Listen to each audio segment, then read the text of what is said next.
I feel like I haven't had you in here in a long time. Yeah, because you have 25 other people on your roster. Well, we're I'm just lucky if I can pencil myself in. no. We get you in as much as we can.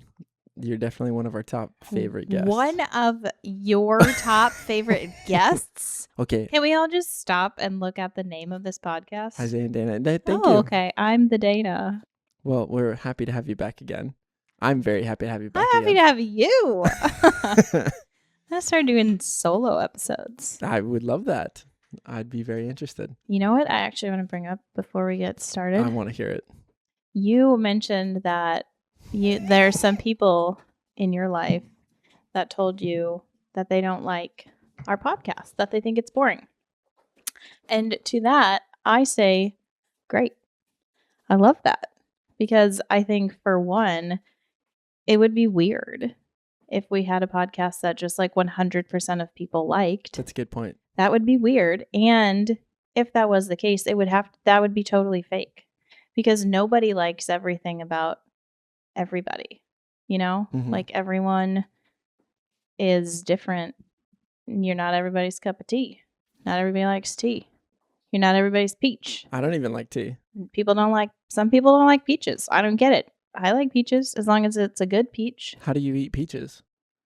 Just however I want. But it's not about the peaches. I know it's not about the peaches, but now you're piquing my curiosity about peaches now. No, so I just want to say that I think that's great. So if you're here listening to us and you like it, thank you. We appreciate you. We like you too. But if you don't like it, that's fine. There are like 10 million, there are more than that podcasts. Yeah, there are like 400 million podcasts. So if you don't like it, that's cool. We like to do it. It's fun. You don't have to listen. So if somebody doesn't want to listen, they don't have to listen. That's great. What is that quote about? If you don't have, not that they're enemies, but like if you don't have anyone that stands opposed to you, then you're not doing anything in life. You know, I think you have to be authentic to have people that dislike you.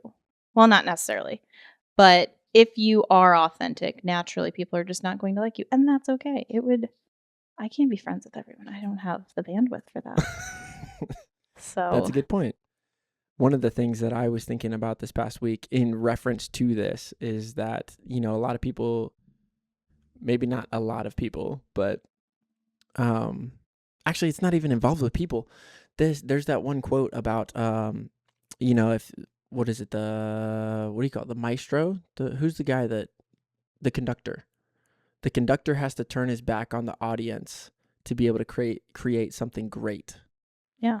And I just love that quote, which, you know, like it's difficult. I mean, I feel like I've really struggled a lot to, you know, be authentic, and not necessarily be authentic, but I guess be like vulnerable in a way and like put myself out there. And I feel like it's difficult to put yourself out there. Well, yeah, it is. And I think that is one thing that people love, other people being vulnerable. But most people don't want to be vulnerable themselves, because then you put yourself out there for people to comment on, positive or negative. Like, obviously, positive comments are great. But if you get too excited about the positive comments, the negative ones impact you harder. That's why it's just, you kind of have to just not listen to too much of that and just do your thing. Yeah, that makes sense. Annie. Dude, she's all over the place. I actually really like this shirt, and I am curious. I can't remember where you got that shirt at. It's good style. I see what you did there, trying to butter me up. Well, it's not that hard. Just use a little knife. I have no idea. The shirt probably came from H&M. Is going to be my guess. But I couldn't tell you. I'm not the queen of style. No.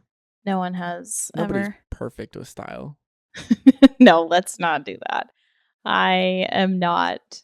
Like we talked about in a previous podcast, I'm not a trendy girl. I don't keep up with the trends. So style. And okay, here's the other thing. I grew up with all brothers. And like we talked about again in another episode, like I've been surrounded by boys a lot of my life. And so I have my girl best friends for sure. And I've had girlfriends, but I also grew up going to schools where you had to wear a uniform.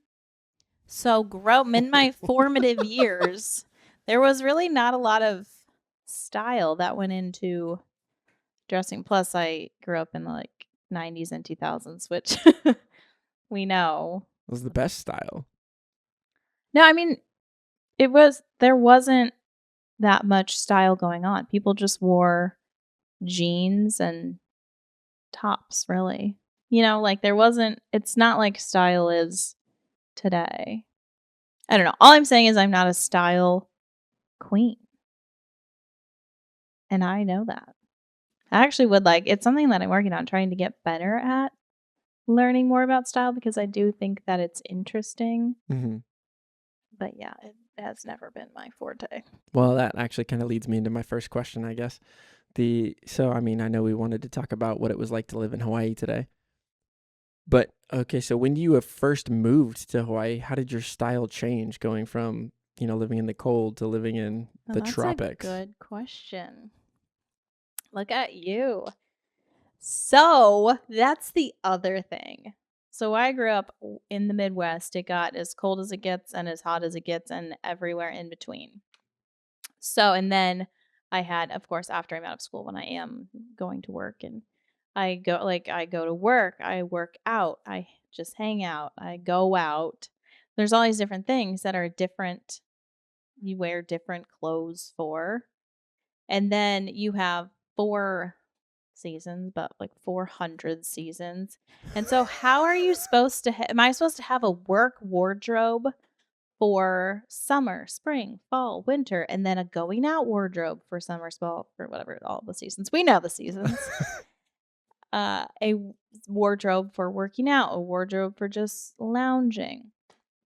No, that's so much. And plus, I don't know, you change sizes, I guess. And so it was just too much. You have too many seasons and too many different categories within them. So moving to Hawaii was amazing, in my opinion, because I could get rid of all of my winter stuff except like one coat and one pair of pants for traveling.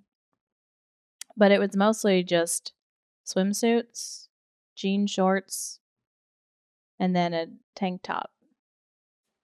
Or like workout clothes. That's pretty much it.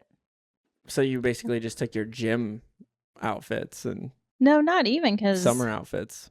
Yeah, summer outfits, but gym kind of like I would wear some of those, but lots of jean shorts and crop tops and tank tops with a swimsuit on underneath. That was what I wore 97% of the time. When you moved to Hawaii, it was the first time you'd ever been in the tropics before, right? Like you hadn't, if I remember correctly, you haven't really been to the beach a whole lot before moving there. Yeah, I mean, I'd been to the beach on vacation, but I'd never been to Hawaii. And I'd never been to an island. I'd just been to the coastal, like Mexico and Florida. I'd been to Florida a few times, and I'd been to California. Like I'd been all over the mainland and coastal areas, but none. She's just really going ham on her grooming. Sorry, cat interruption. Annie.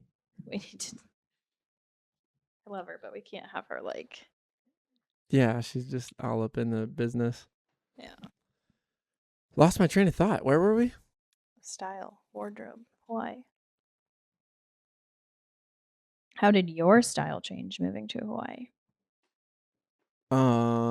My style didn't really change a whole lot moving to Hawaii, other than I didn't have to wear wetsuits really anymore.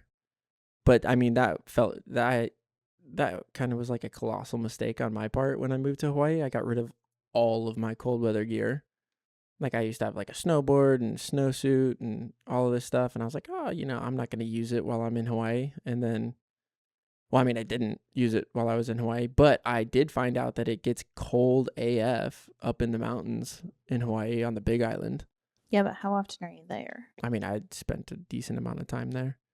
I mean, because I was in the Marine Corps, so we would go over to the training center that's up on the mountain. Mm. And I didn't realize how freaking cold it got. Yeah. And so like I didn't have any really cold weather gear. So I was just freezing my butt off the They whole don't time. give you stuff. They give you stuff, but they don't really give you a lot of stuff. And you really try hard. If you're smart, you don't really use that stuff unless you absolutely have to, because turning in SIF gear is an absolute nightmare, and you don't want to lose it, or, you know, God forbid somebody else takes your stuff while you're out working or whatever. Then you're going to have to go buy it, and it's like impossible to find. It's just a whole headache. So you try to just use your own stuff. But I mean, I moved to Hawaii from California, so I was pretty much, you know, already in board shorts all the time. But the big difference was I got rid of all my cold weather wetsuits, which was kind of it. It was kind of a mistake because I didn't realize that it still got cold in Hawaii, but just not as cold. And so like I had a really great wetsuit that I had that I didn't think I would need. It was like a 2-3, and I definitely could have used that on some colder days in the winter. Because being in the water is different. Not that much though, because you had a spring suit, which is. Yeah, but my spring suit had massive holes in it because it was a hand-me-down from one of the guys that I worked with at the surf shop in California. And I don't know how many years he had it, so it had holes all through it. And, you know. It just built character. Yeah. It had all the character. That's what they say about winter. Winter is good for building character. So I had enough of that. My character is good, and I got the heck out of Dodge, they say. Well, I mean, why? What?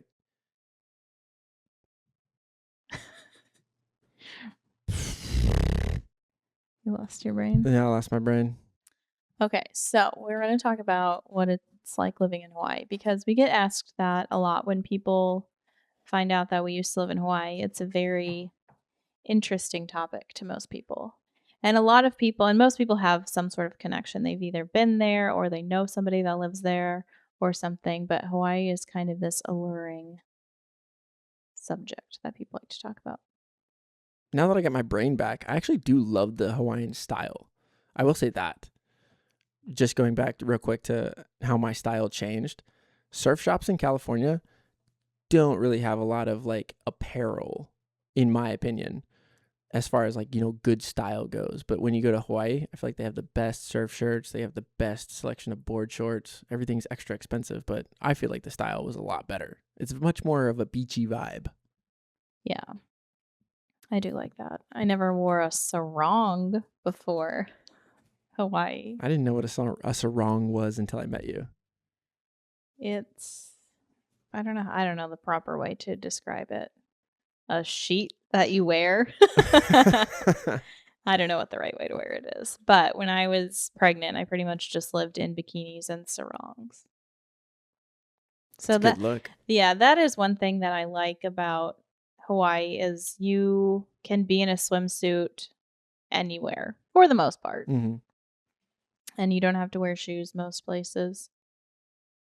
I think it's fun. It's kind of like, I think Australia has the same vibe where it's just like swimsuits and no shoes. But I don't think there's anywhere really, and I could be wrong because I haven't been everywhere, but on the mainland in the continental US that has that same island vibe. Yeah, I don't think there's anywhere else. There could be pockets. If there are places that people know about, you can please let us know, because I would love to know about that. What, like the island type vibe on the mainland? Yeah, like if there's a place on the mainland that has, where it's just like people are always in swimsuits and no shoes is the norm. Because you can do it certain places, but you still get weird looks. I want a place that's where that's the culture. Yeah, sure. So I think no it's shirt, fun. No shoes, no problem. Yeah, I think that was one of the best things, in my opinion, was just being able to go anywhere with no shoes. Yeah.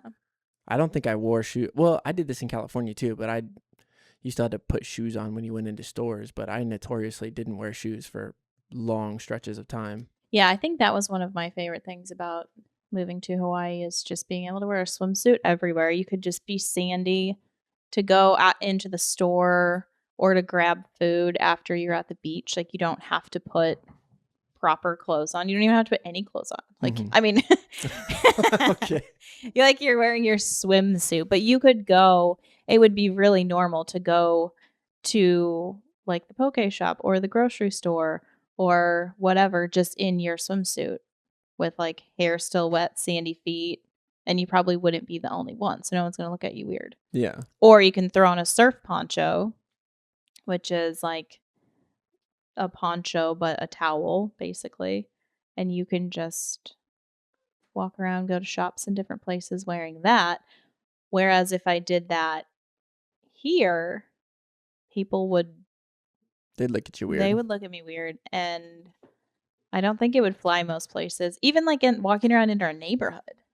Like if I was just walking around in my swimsuit in our neighborhood, or like walking, I guess we don't have the beach nearby. Maybe you should try it this summer and see how it goes. Yeah, I don't think I want to do that. I'll do it. Now, what was your first impression of Hawaii when you got off the plane for the first time? That I am the best because I live here now. I just thought it was so fun. So my brother picked me up from the airport because he was stationed there at the time. And he brought me like a pineapple and cupcakes and a lei. And he brought me the cupcakes because of the song Cake by the Ocean, which I know has a different meaning. We don't need to talk about that. But when I first heard the song, I was like, are they saying cake by the ocean? And they were. And so I thought that was a funny song. So then he picked me up and we got Annie, my cat, who was just on the table. And we drove, and I just was looking up at the mountains. And then we went to the beach that was near the house and ate the cupcakes. And it was just the best day ever. I was so excited. You can see, because this beach that he took me to was like the closest one to where he lived at the time. And so it's just the beach that you go to, and you can see him.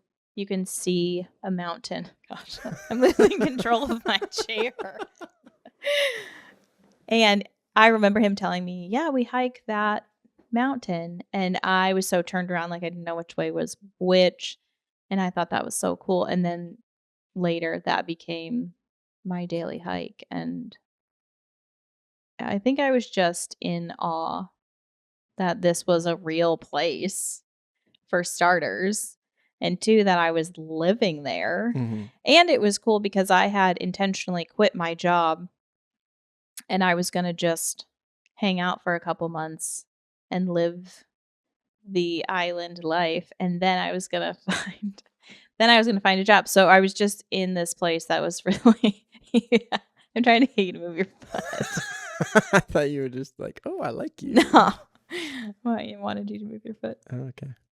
So that was my experience. And we lived in a really cool house that was very islandy.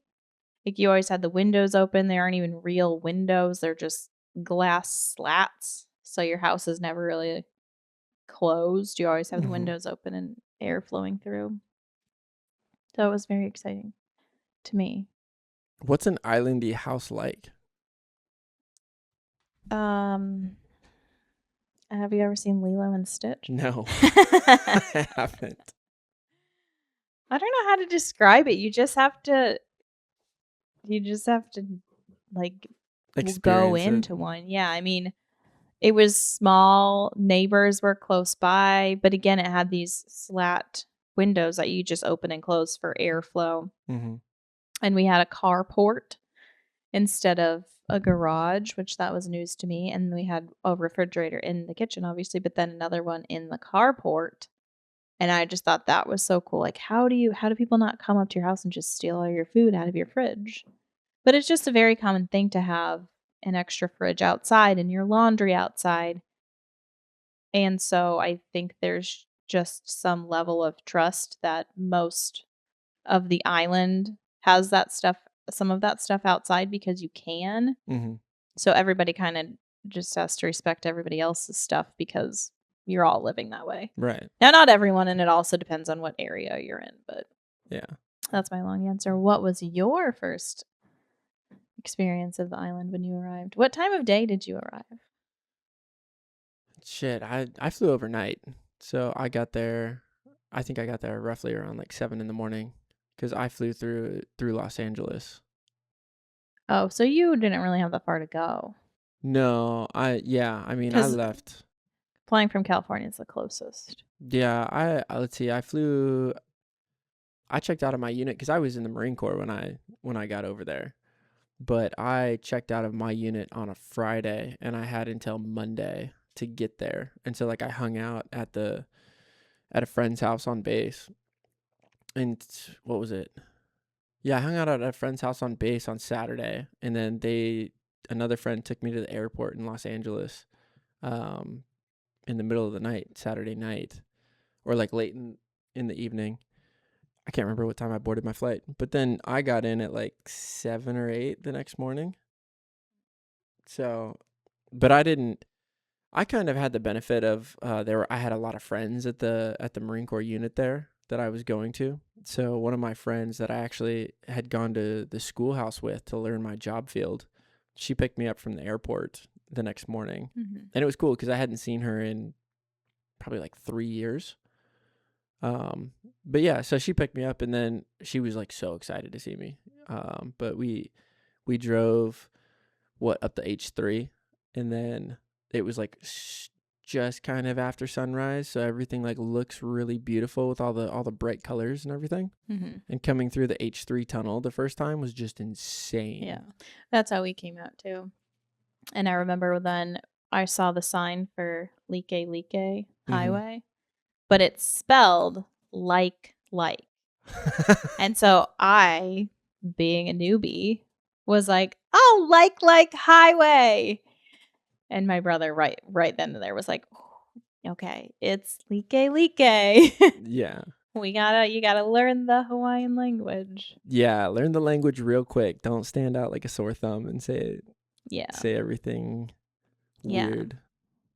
But yeah, no, I mean I loved it. It was great. The first day though, we didn't go straight to the beach. I let's see, her husband at the time was deployed to Japan and she had 2 kids. Mm-hmm. So she had a friend that was watching them at the time, but I stayed with her for like 2 weeks and just like helped out with the kids until I got my barracks room and got straightened out with the unit. But I did buy a truck like really quickly. This was like the dumbest thing ever too. I'll finish this story when we come back right after this though. I hope you remember what you're gonna say. Yeah, I remember what I was gonna say. No, so I like as soon as I got there, I bought a truck. Oh yeah. And it didn't occur to me that if you hopped on like Facebook Marketplace, that somebody could potentially be on a different island. And so I found this truck that it was a 1995 Ford Ranger. It was a little blue stick shift. I love stick shifts. Stick shifts like my favorite thing in the world to drive. But I like messaged this guy and was like, "Hey, dude, I would love to come, see this truck. I'd love to buy it from you." It was like, $2,000 or something. But it seemed like it was in great condition. And he was like, "Okay, great. Here's the address. And, come by at like 3 today or something." Mm-hmm. And so he gave me the address. And I quickly found out that it was on a completely different island. And I was like, "Oh, I don't know how I'm going to be able to come see that, dude. I don't have the funds to be able to, I don't have the funds to buy a car and buy a plane ticket to another island. I also don't have the time to fly to another island on a Tuesday to go look at this truck. Like I have to work." So I did this could have gone so poorly, but I was like, "All right, here's what we're going to do. You put the truck on a barge, send it to me. I'm going to." So you didn't have money to pay for a plane ticket, but you were willing to pay for the shipment of it? He paid for the shipment of it. Well, that's weird. Yeah, he was like, "I'll pay for the shipment of it, but you wire me the money right now." And I was like, this could either go really good or really bad because I still haven't even seen the truck in person. Yeah. And so I was like, "All right, you seem like a good guy. I'm going to do it."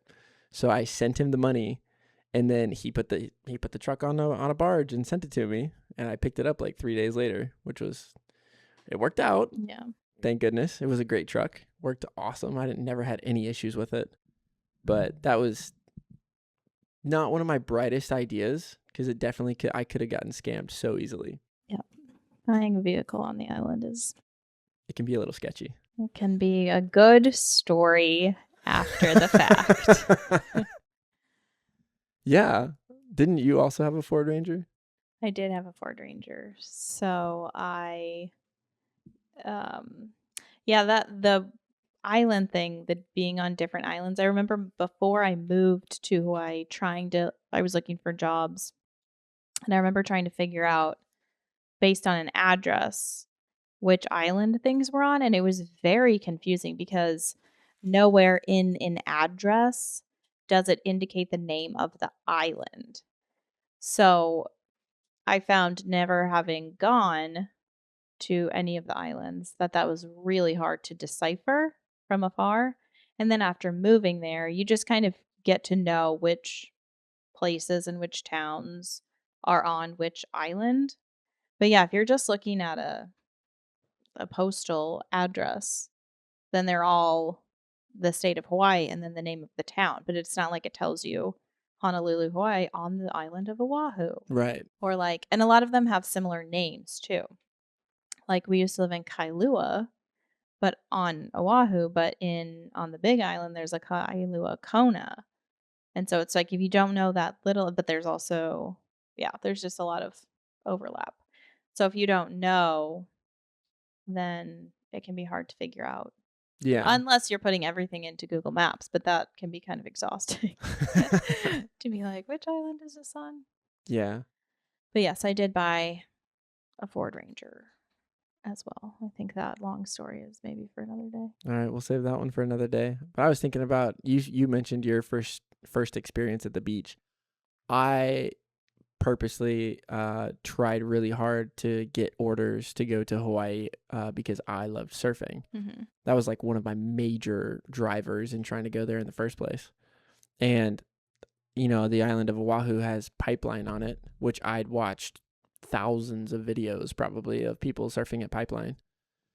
And I was like, dude, I got to see this place. And it was so awesome because like the first Wednesday that I was there, that first week, I had borrowed my friend's car that I was staying with. And at 4:00 in the morning, I got up and I just put it into Google Maps and drove up to Bonsai Pipeline.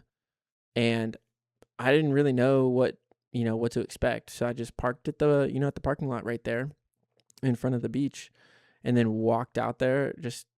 It was beautiful. Like the stars were out. It was amazing, but it surprised the living shit out of me because probably around 5:00, people started coming out on the beach, body surfers specifically. And I guess it was like a superset day, which I had no idea at the time. Like I hadn't checked the surf report or anything. I just wanted to see it. You just went to watch? Yeah, I just went to watch. And so like I was just sitting there on the beach in the sand, just on my butt. Didn't take a blanket or anything. Well, sitting on my butt. Sitting on my butt on the beach. But yeah, these body surfers would just hop in the dark. Yep. And like go all the way out there, and it was just the sounds were incredible. It sounded like thunder, but you couldn't see the waves yet. Which, mad respect to those body surfers or the bodyboarders, like being able to go out there in the dark and navigate that. That's pretty intense. But it was awesome because it just felt like my body was like tingly, and there was just like magic in the air. I was like, this is a magical spot. Magical. Moonlight. Yeah, I loved it. I was addicted since then. Nice. But okay, what is something about living in Hawaii that you did not expect, or something that surprised you? I think it surprised me that it was a lot harder to make friends with locals than I expected. And this is kind of like a stigma pretty much everywhere you go these days, around military towns. But like historically in military towns, not everybody, but most people don't really enjoy having the military people there because there's bad apples in every group, and there's a certain amount of military members that will do dumb shit out in town. But what's something that surprised you in a good way? Something positive. Yeah, you're right. I always trend towards the negative. Let's see. What's something that impacted me in a positive way? I think I was surprised at how awesome the sand was. Honestly, like Which sand? I love the sand at Waimea, and I love the sand at Pipeline. Okay, Just like all on the North Shore, the sand is great. But what about the sand? It's okay. So the sand is like these like it's like bigger pebbles. It's not super fine. So like, if you go to a beach and it has like super fine sand and you get your feet wet, then it just like all sticks to you and it never goes away.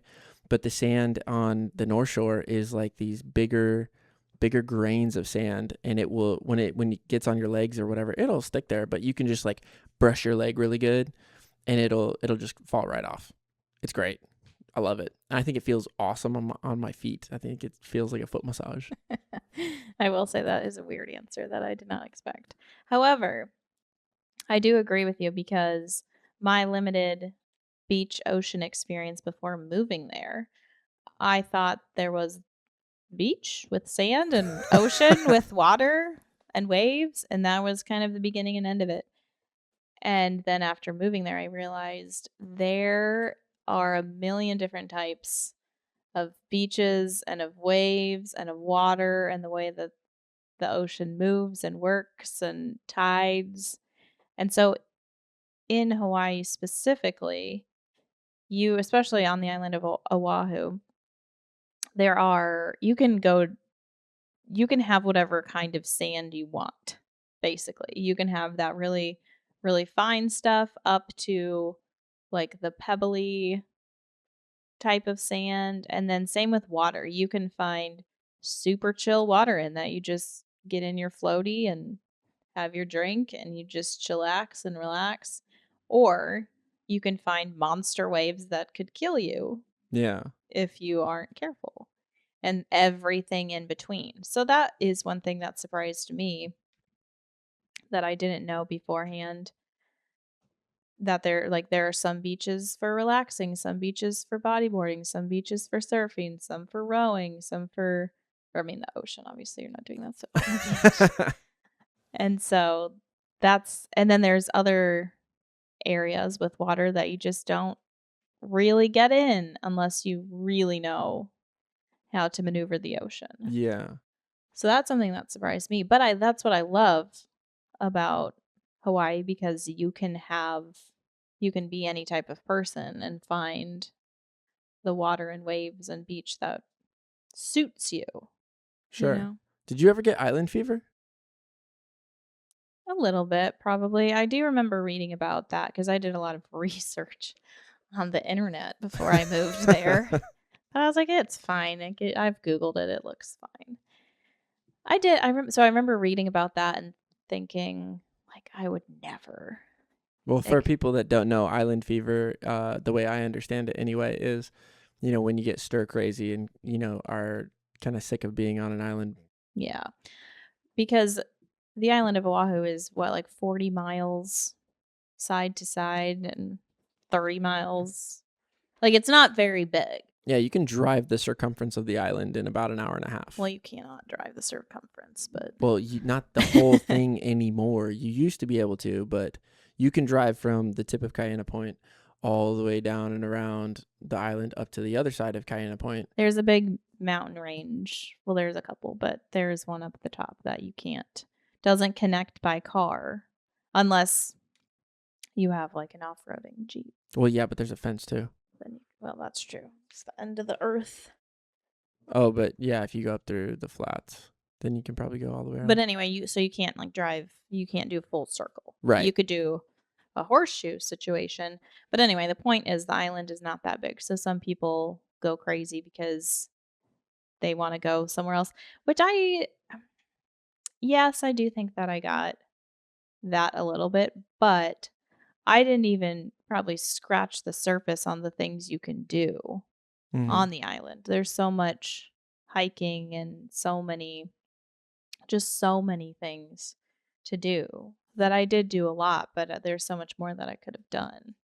Is there anything that you wish you would have done that you didn't do?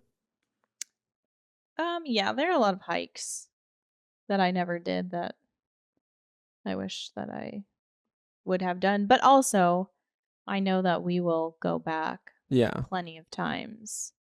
So I'm not really worried about like the things that I haven't done. Because again, I've done a lot of those things, and the list of things that I have done makes me really happy. So the things that I didn't do, like we can just do them. Sure. later.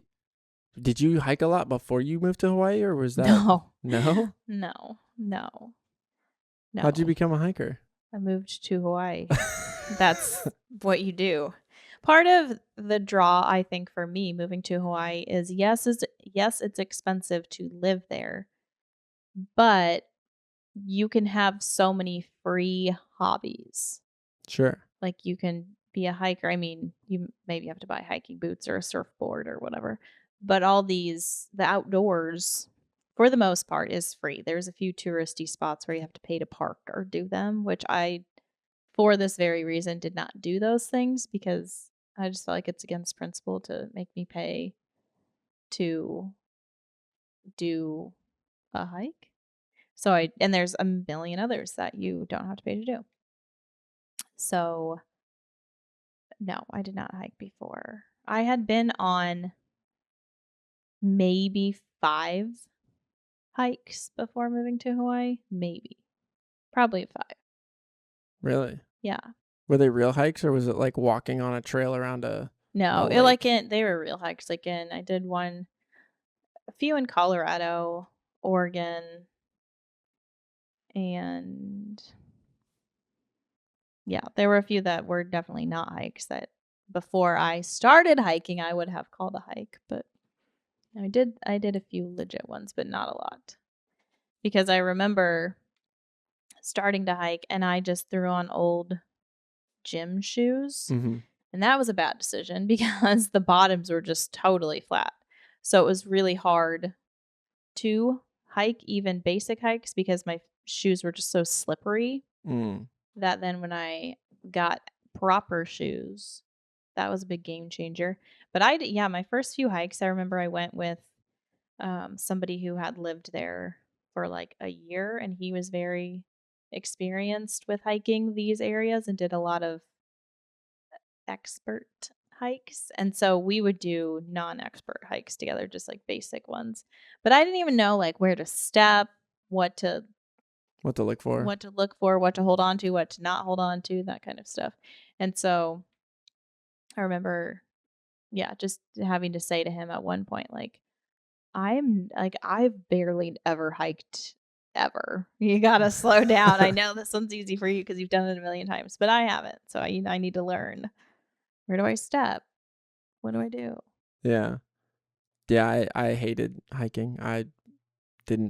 Hiking was not my thing. I didn't do hiking, and I'm probably a good portion of the reason that you didn't do all the hikes that you probably wanted to do. Yeah, that's true. Yeah, because I'm a beach boy. Not a big fan of the hikes. I did one hike before. No, 2. I did 2 hikes before I met you. And when I met you, it had been almost a year since I'd done my last hike because it was a bad situation. But Isaiah and I did the same hike separately before we knew each other. And I did it with a guy who was wearing flip-flops. Like we were just driving by and he's like, "Hey, do you want to stop and do this hike?" Sure. So we do it. And it was like 20 minutes up to the top, look around. Hey, this is cool. Down to the bottom. Then we went to the beach.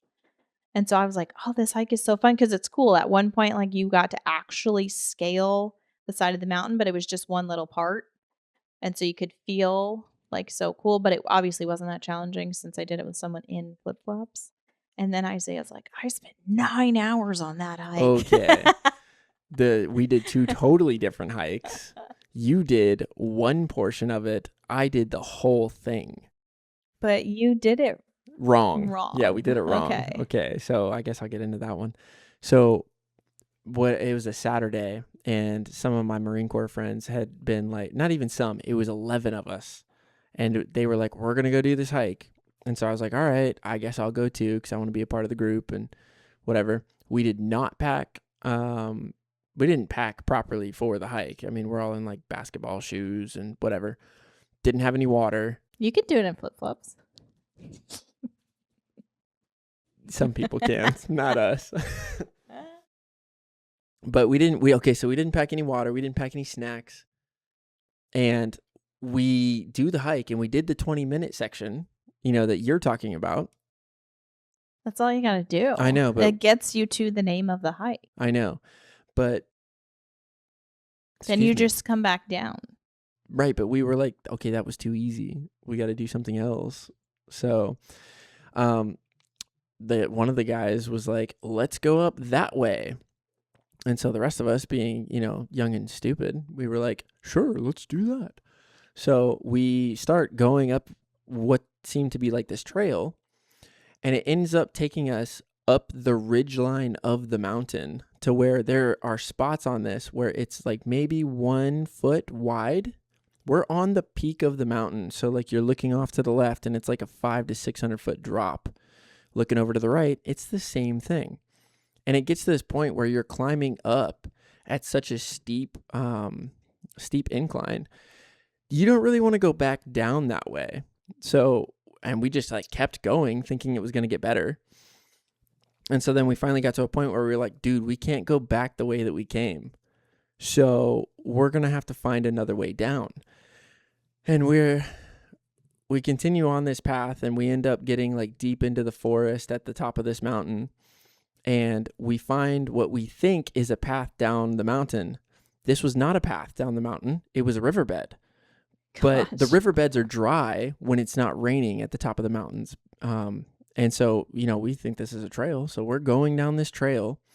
And one of my friends, I think I was like 3rd or 4th back in the line. And we were all just like single file line going through this. And it had probably been like 5 or 6 hours at this point. And one of my friends was like freaking out. He was like, dude, I can't get cell phone service. Like, we're going to get stuck out here. We need to call the National Guard or the Coast Guard or somebody. Somebody's got to come save us. And we were all like, dude, we're not doing that. That's stupid. We're going to get in trouble. We can't do that. So let's just find a way down. And so I'm like 4th back in the line here. And up in front of us, I can't really see past the other 3 people in front of me. And the first guy, he just like pushes this bush aside and like takes a step and goes voop, and just falls straight down. And we were like, oh fuck, dude, is he okay? And we like looked down, and he fell like 20 feet down this like, it's a riverbed, so it's like down. And anyway, so we were like, thankfully he was fine. He didn't get hurt. But so we were like, okay, well, we can't go back up. We got to go down this thing. So we built a human ladder to get everybody down. And so we're just like climbing, we're standing on each other's shoulders and like stepping down, and people are holding feet, and we get everybody down. And then we were like, okay, we can't keep going down this riverbed in case we just fall off again. So then we had to scale back up, cut our own path up through the mountain. And then that is not what you're supposed to do. No, it's not what you're supposed to do. Well, what are you supposed to do? Leave no trace, Isaiah. Not cut a new path.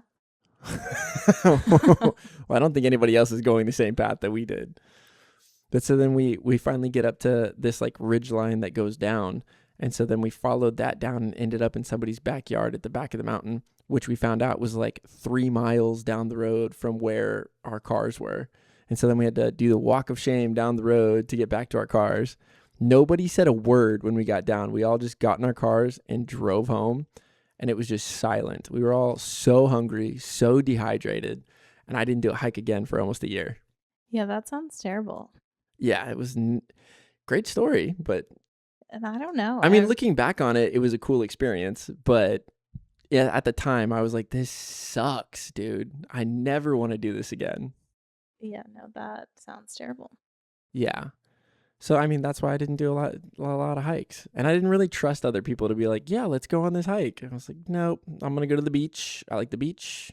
I know the surfing. Yeah. I mean, I think it's important to at least go with someone who knows the hike and or have the trail map like downloaded or screenshotted on your phone. Yeah, we didn't have any of that. It's just something so that if you end up in that situation, you at least, because most hikes you're going to lose cell service for a while. So you need to download the trail map on your phone so that you have some idea where the trail is supposed to be. Yeah. Yeah, I'm never doing that again. So I think that hiking is really fun because it's like an analogy for life. I feel like when you're doing a hike, every time I do a hike, I get so inspired, like just all this stuff comes to me. But I feel like when you're on a hike, you are going from point A to point B, but everybody takes different steps. Everyone goes their own way, even if you're still walking the same path. Like you're not taking the exact same steps as anyone else. No one ever does the same hike walking the exact same steps as somebody else. So I think it's a good analogy for life. So I'm just wondering like what your experience says about your life at that time. I think that at the time it said find better friends.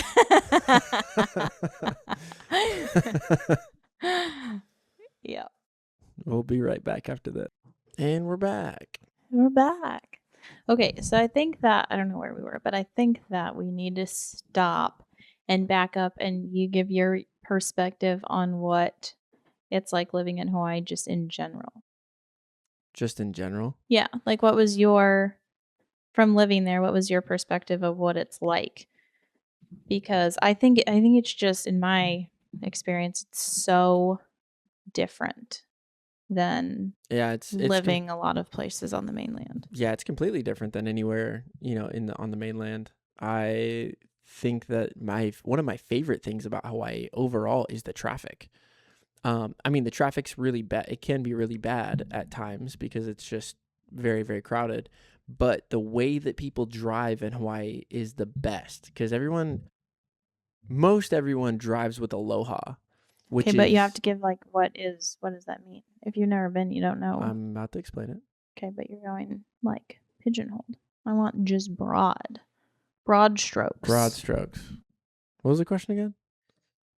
What's it like to live in Hawaii? Yeah, like you got to set the scene for someone who's never been there. But if you just like go to, well, the traffic is great, then that's not really painting the picture. Okay. I want you to like paint the picture from your perspective. From my perspective, I think Hawaii is the shit. I really do. I loved it there. It was phenomenal because the climate is beautiful. Every day is either rain or shine, and you can drive from one side of an island to the other side of the island, and it can be two completely different climates on one side of the mountain to the other side. Well, not that different. No, it really can be. Oh, I mean, it can be like absolutely downpour raining, and then it can be like super sunny on the other side. Yeah, but I'm saying the island of Oahu, I might be off a little bit, but historically, like in all time, I think the lowest temperature it's ever been is 52 degrees Fahrenheit, and the highest is like 95 degrees Fahrenheit or something.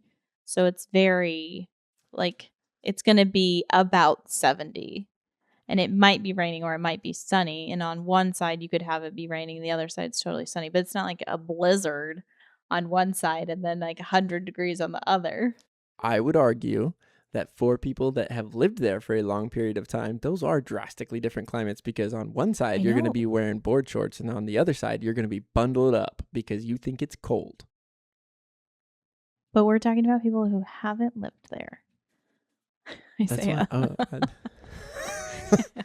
I don't. You're not understanding the assignment. No, I don't get the assignment. Okay, for someone who's never been to Hawaii, doesn't know what it's like, you're painting the picture. So if you say it's a completely different climate, then like if you're from the Midwest or anywhere up north, you're going to be like, oh, well, it's probably 10 degrees on one side of the island and 100 on the other. I understand now. That's coming from a place where it can shift 80 degrees in a day. Saying that the climate completely shifts, it means something different to than someone who lived in California. Well, it was 70 this morning. Now it's 75. Yeah, that's a big deal. Or it can be a big deal. Anyway. You're struggling. Yeah, I don't know how to explain this. Okay, so I think that on the island of Oahu, and the reason I keep specifying that is because their are multiple islands, and they are all different. Like the big island, the island of Hawaii. Every Ye- island has a different vibe and a different culture. yeah, but so on the big island, you can have snow and rainforest, and there's like 11 ecosystems or something that exist there. That's not what I'm talking about because that's not where we lived. We've been there, but not lived there. So anyway, I lost my train of thought. What was I saying? Explaining what it's like to live there for people who don't know. Now are you patronizing me? No, I'm just trying to repeat the question so that I remember it. So I would say it's very islandy in that like there's swimsuits everywhere, sand is going to be everywhere. Pretty much everybody drives either a Tesla or what is commonly referred to as an island beater, which is basically like a 2004 Ford Ranger or like a 1998 Jeep Wrangler. Just something that is going to get you to from A to B, is not super expensive, and you can just like get salt water and sand all over it and not be stressed out by that. Whereas on the mainland, like most people don't want their car seats wet all the time. Yeah. But on the island, you have a lot of island beaters where you can just get in your car wet and it's not that big of a deal. You know, you have like a salt water. That's what I'm looking for. Saltwater outline, like in the driver's seat of your car. That's very normal. Rust is very common, and you just kind of accept it because Part of life there. Yeah, and it's hard to avoid. So things like a brand new bike, a bike that's 2 months old, might already have rust all over it, and it's not because people aren't taking care of it. It's just there's a lot of water. There's a lot of places. I would say you have sand inside, outside, all over the place. Yeah. It's very much like workouts look different because you're not. I mean, you can go to a gym, and I went to a gym for a while, but you'd rather run outside than on a treadmill. You're like meeting up with friends on the beach. You guys are all going to the beach together. You're not really going to the bar together. Or if you do go to the bar, it's after you went surfing, so you're wet at the bar. Yeah. And so it's just yeah, I would say when you're meeting up with people, it's more of an active Yeah, it's very much an active lifestyle. place. Yeah, and if you don't surf, you probably bodyboard, and if you don't bodyboard, you probably swim, and if you don't swim, you probably row, and if you don't do that, then you probably skydive or hike. It's pretty much, I mean, 90% of everybody is doing something active. I would say there's less of an emphasis on like I don't know how your house looks and what chores you have to do at home, because going out and doing fun stuff and like meeting people is more important when you're in that islandy lifestyle. Yeah, I didn't really, like, even before I met you, I didn't really go to people's houses to do things. We primarily met up at the beach. Yeah. Yeah. And that's what I'm speaking about because, like, before we met, and then I guess even after we met as well, but before we had a kid, because I think having a kid kind of That changed everything. was a little bit of at least your first kid. I feel like now would be different, but that first year of just like trying to figure out how to have a kid is different.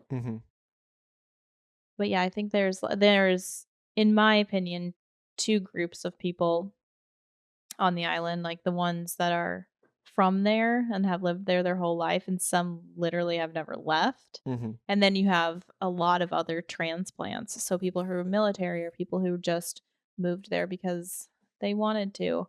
And so all of those people, for the most part, I think are seeking out other people. It's like when you go out to the beach, people are wanting to meet other people and be friends and Yeah, it is a very, very much a friendly environment. The only thing that sucks about making friends Yeah. is that, a certain amount of those friends are going to be transient. So maybe you're only going to know them for a couple of months, or, or you might know them for a couple of years, but there's a lot of transient, stuff. I mean, because in the span of 5 years, we lived there twice, 2 separate times. And, like the first time when we moved off the island, we met some people that we thought were going to be amazing friends, Mhm. but we only knew them for like a week. Yeah. And we did hang out with them because they were so cool, but we only knew them for a week. And then, there's other people that, I met, and I'm still friends with them to this day. I don't know where I was going with that. But no, I mean, I feel like it's actually really hard to describe what it's like to live in Hawaii. I don't know. It is just kind of a dream doing it for sure. I mean, I think it's interesting because, okay, so I'm just speaking obviously from my experience because that's all that I know. Mm-hmm. But I came from a place where people lived, like you lived in a house, and when you were in your house, you generally couldn't hear the neighbors in their house or Sure. even what's going on in a lot of the neighborhood. And you had air conditioning and like a relatively new ish car, Right. something that was hopefully kind of nice and reliable. And then moving there, and it's like so many people have bikes, there's lots of mopeds, people have older cars that have really low miles because the island is not that big and people are coming and going. And so you have a lot of cars that are like from the 2000s that are still pretty good quality cars. Yeah, like under 100,000 miles. Yeah, with like 70,000 miles on them because, again, the island's just not that huge. So you're not driving as much as you would in a normal place. Yeah. Um, Well, and everything is a vibe there too. Like, yeah. I specifically bought a Jeep that didn't have a top on it. I mean, it had a cloth top, but it was just like an open air Jeep with half doors from 1998. Mm-hmm. And I bought it just purely for the vibes. It was a stick shift, and it was great. It was the best car you could ever have driving around on the islands. I'd put my surfboards on top, and it was just, you didn't care if you were driving up the mountain and it rained and you got rained on. It was like, Yeah. whatever. Like, this is great. The stereo system was horrible. I didn't even have a stereo system in it. I had to use a speaker, like a Bluetooth speaker, to have music, but it was great. It was just the best vibe ever. Yeah. And to your point about the traffic thing, traffic is very aloha, which is like just welcoming and a good vibe. That was really the best way to describe that. But the traffic system, there's basically three main highways and then or interstates, even though they don't interstate with another state, but that's a different conversation. And then so a lot of times if you're going from point A to point B, there's one way to get there with maybe two other options. Yeah. But like there's not 15 ways to get somewhere. So a lot of people, if you need to go to the certain spot, there's like one or two ways to get there. Mm-hmm. And so people are on the same road and there's a lot of one lane, like one way 2-lane roads where it's Yeah. one directional each way. And so if somebody needs to turn left, like through that other lane of traffic, basically it's a constant flow. So it's that person's never going to be able to turn left unless someone on the other side stops traffic to let them go through. Now, in normal traffic patterns, that is not a good thing to do. Mm-hmm. But in Hawaii, you just have to do it. Otherwise, the other side is going to be backed up for eternity. And so people have that understanding. Well, and it can screw you in the long run too, because then if you have to turn left farther up and that lane is already backed up because you wouldn't let that other person go, you're going to screw yourself so that you can't get across either. So like there's a lot of just aloha where you let other people go in front of you. Nobody's really in a hurry. Nobody's really in a rush to get anywhere. Everybody will constantly let somebody else in or let them go.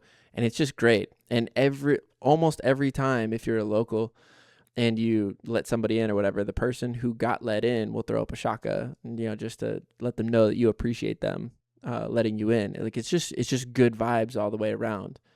So I love that, and I miss that, and I wish that we could bring more of that to the mainland. Like, that would be so great. I understand why you can't. Everywhere has their different traffic patterns and stuff, but even still, like, to this day, I feel like that impacted me a lot, and I try to be nicer on the roads and, like, let people in and, just, like, whatever, dude. Like, we're all going the same direction. Do I really have to get there that fast? Probably not.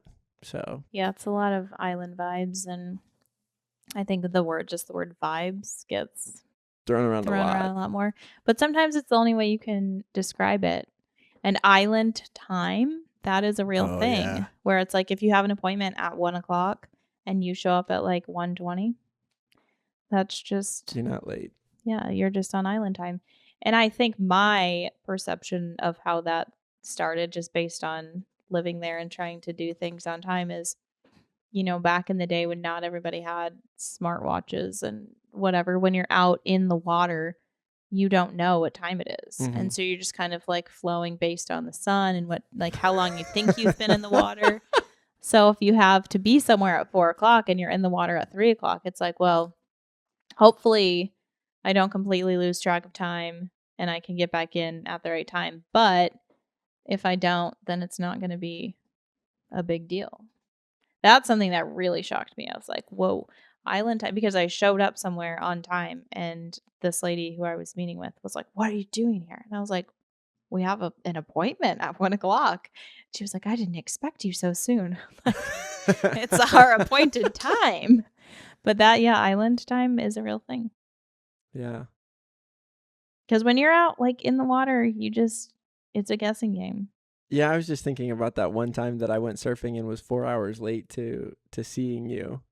And I feel like the island time thing is a valid excuse in that. 4 hours is a beyond island time. Look, my sundial wasn't calibrated that day. Okay? Well. And the waves were really good. Yeah. I feel like that's a good excuse, but it's an excuse, yeah. Yeah, but you're still here, so that's a plus. No, I love Hawaii. Okay, let's see what other question I have on my list for you. How do you think living in Hawaii changed your personality? I don't know. Living in Hawaii opened my eyes to a lot of things. I loved it because I got to build relationships with all kinds of different people. And I actually love learning the Hawaiian language. Like, Pidgin's super fun for me. I enjoy it. I there for a little bit, I was working with, some locals that, shout out, you know who you are, T. But they were, they'd help teach me like words in Hawaiian, and they'd, let me in on like what the good food is and stuff. And dude, Hawaiian food is so good if it's cooked right. And I do miss Hawaiian poke. Yeah, Hawaiian poke is the shit. But I mean, just like the people, like if you come with respect and, just really get to know the people and the culture, it's a beautiful, beautiful thing, in my opinion. And it's been a lot of fun, like living in different places. Hawaii is probably one of my top favorites for sure. Just, getting to experience what other people around the world are like, and the different walks of life that people come from, and the different ways that they view the world and what their perspective is on things. I think that that's really helped shape, how I view things, just in overall like kindness and having more love for people and more patience with people, and not expecting them to be less, but understanding that everybody comes from different circumstances, and has different values, that are driving them. I think that's one of the ways that Hawaii impacted me the most, though. But I mean, I did love the friendship. Like, I don't think there was ever a place that I went where I didn't, have an interaction where I made a new friend in some way, at pretty much every place that I went, regardless of the island that I was on. Yeah. I do feel like can be a bit of a stigma when it comes to locals compared to people who are just on the island for a few years. Mhm. And you see some of that more so in other places. Like when I was on the Big Island, there's a lot of like there'll be signs and stuff up that are like tourists go home, and like some really we don't want to be a part of the United States, like some negative stuff. Mhm. But in my experience, one-on-one getting to know locals, local Hawaiians, people who've lived there for their whole life, like always, I mean, I would say 99% of the time, Mhm. like just the most the sweetest human beings and so nice and welcoming. So it's that classic where you have generalizations, and sometimes people who are the loudest make it seem like everybody's like that. Yeah. But then on a one-to-one basis, like I knew some really like big Hawaiian guys that looked intimidating, like with the tribal tattoos and the whole nine, and just the sweetest, like kindest guys. Yeah. But it would surprise you just looking at them. You'd be like, "Oh, that guy is scary and probably doesn't like me." And then he's so sweet. Yeah. What up, Uncle? So sweet. Uncle Kimo. Yeah, literally. Brother Kimo. There is this one guy who, Chemo, he literally, he was convinced that he knew me from somewhere. And I didn't know him, but he was just so convinced. Like, no, I know you. And I think at one point he was like, "Have you ever been on TV?" I was like, "No, you do not know me. Like, I've lived here for 2 years. You don't know me." But he just thought he did. He kept like every time I'd see him, he would try to figure it out. Like, I think you know me from here. I don't know what it is. Well, he was good at how's that saying go? Strangers are a friend that you haven't met yet. Yeah. He just always knew you guys were gonna be friends. Maybe our podcast will reach him. That'd be so cool. Yeah. Oh gosh. Well, let's take a quick break. Okay. And we're back. Are we back? We don't have to be back. Yeah. We can be back. We're back. Where were we? I didn't know. I feel like when I get on this podcast with you, sometimes I just like my brain just turns into a squirrel. And I'm just like, which is weird because I think that I kind of like concede a little bit to like letting you drive the questions and the conversation and stuff, but I think that's because I view you as a better conversationalist than I do, or than I am. But I know that's not true. I'm better, actually. Well, it's not even that. It's just that I know I'm a good conversationalist, but I think that it's like dependent upon how I feel in the conversation. And a lot of times I try to like let you lead that because I feel like with you being a little bit older than me, I feel like you have more interesting stories to tell. But I think it's just because my stories are not that interesting to you. That's what I think. Everybody else thinks my stories are pretty cool. They're so interesting. Well, that's why you have your own podcast. I don't have my own podcast. We're together on this. But that's the thing. I find your stories very, very cool, but I don't think you think that my stories are very cool. It depends on the story. Yeah. It could be the way that I tell them too. But anyway, what was your, so we lived on the island of Oahu, but what was the first island other than Oahu that you went to? The Big Island. The island of Hawaii. Have you been to any other islands besides that? Well, Maui. Oh, yeah, Maui. Yeah. I've not been to Kauai, which is funny because back when I was 18 and tried to convince my whole family to move to Hawaii, I did. Again, we had never been. Well, my parents had been, but we had never been as a family. Mm-hmm. I did my internet research and decided that Kauai would be the best island for us to live on because in my research, it was the cheapest. And I think I was basing that off of like places to rent, which now after knowing people that lived on Kauai, you have to everything has to go through the Oahu to get there. So it's even more expensive by the time it gets to those other islands because it's an extra stop. So my calculations may have been incorrect. And I did have plans to go hike, what is it, the Nepali coast Mhm. with a friend that I had met in Oahu. And we had discovered that we had some family roots that were from the same sort of area. So Sure. like maybe our grandparents knew each other, which was really interesting. Yeah.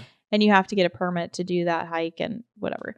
And so she was getting that all set up and we were going to go do it together. But then COVID happened. And so we never did the hike. And then she ended up moving off the island. So that never happened, which I think that it's not a regret because it was just the circumstances, like legally. Yeah. It would have been challenging to do. Sure. But that is something that I wish that I could have done. But again, like we'll be back, so I'm sure at some Yeah, we point can do it again. we'll do it for the first time because I've never done it. Yeah. Well, I mean, I've never hiked it either. Yeah. And then also we didn't like for our honeymoon, we did consider going to Kauai because I had never been there. You had, but I hadn't. But then we just thought there are so many other places. We live so close to these places. Surely we'll go, and then we just never did. Yeah. Yeah, the Nepali coast is gorgeous. I get to cheat though. I've seen it from the air, but that's because I got to fly around it a few times, which was dope. But anyway, what was your I don't know how to word the question. What did you think about Maui versus Oahu? I liked Maui. My experience with it though is very limited because I've taken two trips there. I liked it. It feels the vibe that I get is it's much more country esque than Oahu because Oahu is literally the gathering place. It has the most people on it, and so I thought Maui was cool because there's just more space. It's more rural. We had a lot of fun when we went there. But I've also heard from some friends that did live there that it's harder to meet people. It's more of like you have a family and you're settling down on Maui versus Oahu. It's like a lot of single people who are looking to meet other people. Right. So I think that choosing to live on Oahu was the right decision for me, but I did always like Maui. And I have some people that like to go to the resorts in Maui and just like love them, which I've never done that because when we've gone to Maui, we haven't done the resort thing. No. So and I think I've only been to like part of the island, so I haven't even been over to the resort side of Maui. So that's probably a whole different experience. Did she go back to sleep? Yeah, she's okay. Did you go to any resorts while we were in Hawaii?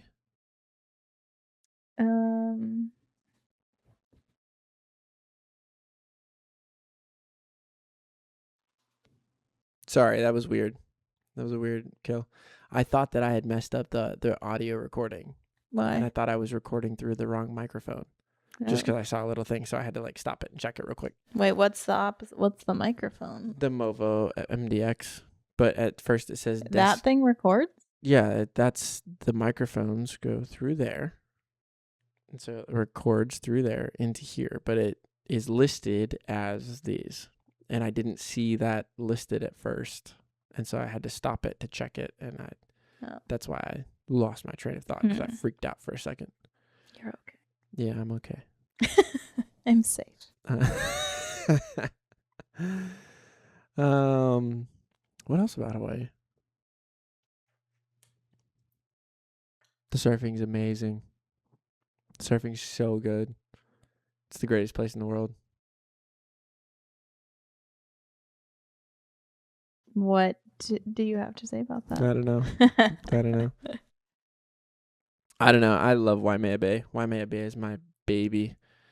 I love it there. It scares the living shit out of me, but it's just the most fun in the entire world. I don't know why. Like, I'm so scared of that place, but it's definitely the surf spot that I feel the most comfortable at. Point blank period in the world that I've surfed. I don't know why, But Hmm. yeah, I mean, just running down the slope. So like you have to go, for people that don't know, when you're surfing Waimea Bay, you have to like run, you have to time the waves when it's big and run down in as the shore break crashes and it goes flat, and you try to like run and skim on that to get out before you get up and over the first set of shore break waves, because the shore break gets gnarly. It's like it can be anywhere from like 6 to 10 feet on a good day, which will absolutely wreck you. But yeah, I mean, once you get past that, I mean, you can kind of like hang out in the interim, you know, in between that and then the outside sets out at Pinballs, and I love it there. I love it there. It's my favorite place. You're like speaking another language. Yeah, I guess I am kind of speaking another language. I don't know how to translate it either. This is like me in a nutshell as a surfer. I don't know how to tell anybody else, unless you're a surfer, what I'm talking about, because I'm just really bad at translating it. Dana knows this because I tried to teach her how to surf and I was horrible at it. Okay, let's back up. I knew how to surf. You tried to make me an amateur pro surfer, and I didn't want that. Because I had gotten the best wave of my life was before I met you. Oh, that hurts a little bit. It was, because I remember telling you about it. And you, I think this was the first day that we met. I told you about, like, I had gotten up on the wave and I felt the wave taking me on the board, and I understood that. And then you took that and equated it to like being inside a barrel. And I was like, yeah, but no. I mean, yes, in my world, but no, I was not anywhere near it being inside of a barrel. Yeah, that's fair. But I mean, I understand now Oh, what that's you were okay. saying. Yeah. We're at different levels of surfing ability, and that's Yeah. fine. It took me a while to understand that, though. But that was more because like I liked you so much that I wanted you to come do what I was doing all the time, because I wanted you to be with me. But I almost kind of had this like two masters thing where I like wanted to spend a bunch of time with you, but I also really wanted to surf, and I didn't want to like give up the surfing piece because I love, like, there's no other feeling in the entire world like catching a big wave at Waimea Bay. Like, it's just the best adrenaline rush you've ever had, in my opinion. I love it. It's intoxicating. But anyway, All right, I think that's a wrap on Hawaii. that's a wrap on Hawaii. Thanks, guys, for joining us. We'll see you next time. If you like this, drop a comment, share, subscribe, whatever you feel like. If this podcast isn't for you, thanks anyway. If you listened to the whole thing and then hated it, thanks anyway. Yeah, thanks anyway. We'll see you guys next time. Bye.